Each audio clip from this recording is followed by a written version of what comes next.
To set up a Monday.com board, you need to start by logging into your Monday.com account and clicking on the Boards tab in the top navigation bar.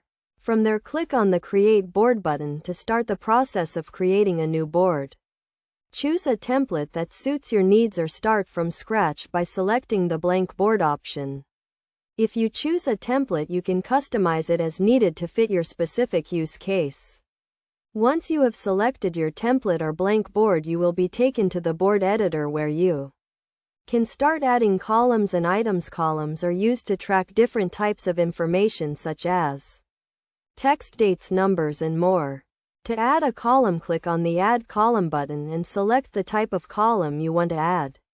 You can then customize the column settings as needed, such as changing the column name and setting a default value. Items are used to track individual tasks or projects and can be added by clicking on the Add Item button. You can then fill in the relevant information for the item, such as the item name and due date. To organize your items, you can use groups, which are used to categorize items based on certain criteria such as status or priority.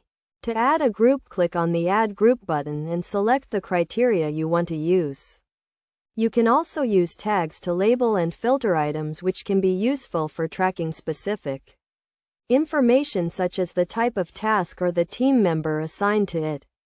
Finally, to share your board with others, click on the Share button and enter the email addresses of the people you want to invite.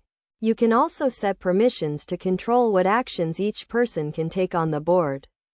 By following these steps, you can create a customized board in Monday.com that meets your specific needs and helps you to track and manage your work more effectively. Remember to keep your board organized and up to date by regularly reviewing and updating your items and columns.